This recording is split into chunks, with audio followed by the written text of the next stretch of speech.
Eric, we're going to hear Dale and Charlene first. All the Collins families. Can you all fit on the couch together, or is it no? Yeah, Eric, come join them here. We're going to have Dale and Charlene. Going to talk to us a little bit about what happened. Dale had a double hip replacement and how the Lord organized that for him and changed his life, really. And it's another case of using your faith and allowing medical science to help. Yeah. Dale is a teacher, anointed as a teacher in the church, so teacher Dale. Yeah, it's amazing how God turned the situation right around, because at one stage we were just thinking it was a back problem. The problem had not been diagnosed as a hip issue.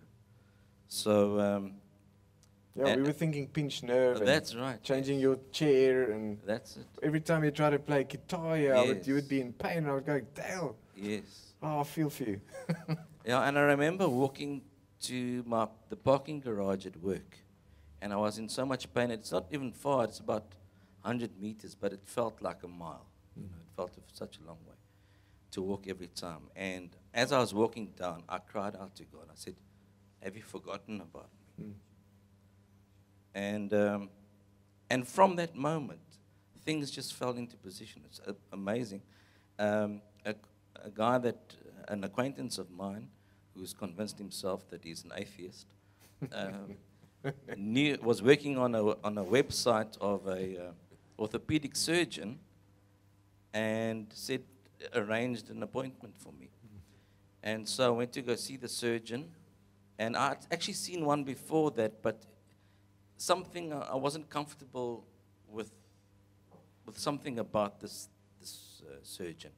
And already the expenses were huge. It was going to be a very big amount over what my medical aid was prepared to pay. And that was just for the operation. So that was without the hips and the titanium replacements and stuff. So we went to see this other surgeon, and most amazing guy. It was just when we met this fellow, he seemed like a human being, you know. You felt like you weren't a source of income. You were actually just a person who had bad hips, you know. So, and he said, no, he'll easily sort this out. You know, he often does double hip replacements. And to find somebody that does perform double hip replacements is not easy, because it's a very physically demanding operation. And he made it for you and him. Yes. Yeah. Absolutely. And I don't understand why that's funny, but yeah, no, it was. But he put me so at ease, you know. He joked with you a bit as well. Yes, and he was just seemed such a. What did he say? What did he say? He said he made silly things, like saying he was going to make me taller. That's fantastic. You know, which might have been an important consideration. And this isn't a tall story, eh? When I was 18, but you know, 58 or whatever. Dreams do come true. Yes. Yes. So. He is. Yeah. He stood really tall at the finals of the soccer tournament recently. Stood his ground, some tough. Yeah. So. So the operation was amazing, really, because I almost died on the operating theatre, apparently, because I bled so much. But and I was in hospital for 12 days. But ever since that time, the way God has restored me is absolutely unbelievable. We mustn't confuse an operation with healing. It's only part of the journey, because they put this titanium inside you. God has to make your body accept that titanium, because it's a foreign body. And there are many people that go for operations, and their bodies actually reject these. Oh, really? Titanium. Okay. So it's God that still does the healing. We mustn't confuse that. And it's amazing how God has actually just strengthened me all the time. And the last time I saw the surgeon, he said, you're still going to be improving, you know, for the next 18 months. He's just the surgeon. God knows better, it might be. But I'm just so looking forward to getting better and stronger, and I'm feeling it already. So that's why it was so good to referee the missions tournament. I was impressed. It was about 4 or 5 hours of refereeing Yes. that you managed with your brother. And only a few red cards out of that. Thank you so much. It's God's We're very happy. I saw him when he was in the hospital and he had ice packs on his hips, doing hours of physio every day. And you know what? He was encouraging us, making jokes like Dale does. And I was like, gee, man, I feel your pain and you making jokes. And so that's the Holy Spirit that helps you through those things, isn't it? So Amen. thanks, Dale. God bless you. Charlene, his beautiful wife. And the two of them got married, the newlyweds. And Charlene, your family comes from a beautiful area of South Africa. Can you tell us a little bit about where you're from and why it's important, that type of farming is important to you as a family? My parents live on a small holding in the Stutterheim area of the Eastern Cape. It's an area that my mom grew up in. She grew up on a farm in the Eastern Cape, and it's very beautiful. They've got, they grow their own vegetables, and they have cows. They used to have their own cows, and now they rent out their property for the neighbors' cows. Okay. They're scaling down. They past retirement age, but still very active. Your parents have helped many other church groups as well. They've helped build a church in Lesotho, for instance. And Yes, my dad does missionary work. He's done missionary work to Lesotho since he retired early. In his 50s, he's 79 now, going to be 80, and he still does trips into the mountain on horseback. that's that's tough. Yeah.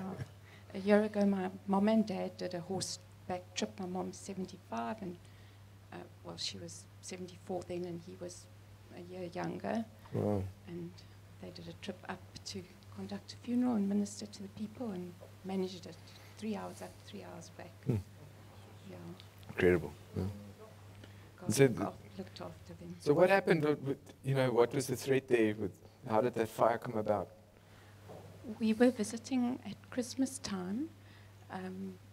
We try and see my parents over Christmas, because then we see the rest of the family, because all my family's in the Eastern Cape and we miss them a lot. So we spent Christmas there this past Christmas, and it was very dry. There's a lot of drought, no rain.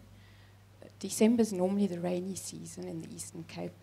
But there had been no rain, so it was incredibly dry. A lot of the farmers were losing their cattle. It's very sad to see what the drought did to all the farmers. So we were visiting. We were sitting on the stoep, I think, one afternoon, and Dale actually smelt a fire. And we were immediately concerned, because we could smell that the fire was really close, and knowing that when it's that dry, if a fire comes towards your property, it can just wipe out the whole property. So we went to go and investigate, and we saw, and the wind was blowing towards the property. So we saw that the fire was really close, and it was coming towards the property, and everything was very dry. So we prayed, and we asked God to change the direction of the wind to save the property. And within half an hour, the wind changed. Wow. And it started blowing in the opposite direction, and the fire died down because it couldn't keep going. That's so awesome. God really protected us and protected my parents' property and all the cows. And they're pretty, those cows. They're Goonies as well there. Huh? Fantastic. Thank you, Jesus. We're happy for her. Isn't that awesome? Thanks, Charlene. Eric, it's I never know who's the eldest brother. Okay, I'm not saying anything else. Get my foot out of my mouth. You say that you can't outgive God. Why do you say that? Well, the big thing is God says in His Word. There's a time in the Old Testament earlier on, and unfortunately, I don't know the actual verse, but He says, "Do not test the Lord your God."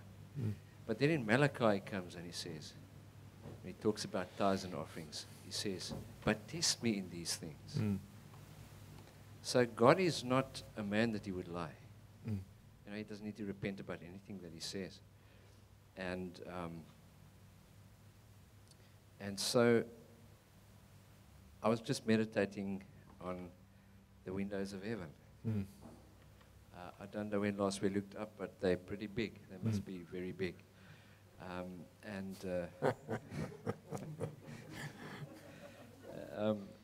God is faithful to perform His word in our life. And I was always encouraged by Apostle Andre and Prophet that they would double tithe at times. It became part of their lives. And if those who have gone before us, if it works for them, surely it would work for us too. It is the same God that we serve. We can learn so much about our leaders. They seek God's face to impart into our lives so that we may grow and we may be a blessed people as well. And so we started giving over and above, and we've seen wonderful things. Our God has blessed us with a second car when we needed another vehicle. Because with two children and we using the existing vehicle that we had for business, it was just not working out. We were trying to work things around. And after we'd calculated what we had given up to the time that we had received the car, it was to the value of the car. But the blessing is also not only did we receive the car, but that money could go for the works of the ministry, which is wonderful. So we thank God for that, Yeah, it's great to see brothers dwelling together in unity, the Bible talks about. Because that's where God commands a blessing. And something that we've always wanted to see was the three brothers, Dale, Lee, and Eric. Let's not put them in specific orders of age. You're all the same to me.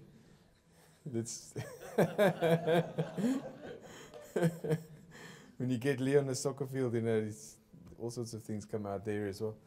Very competitive. But when the three brothers decided to serve God together in a church, something happened, right? How do you explain that?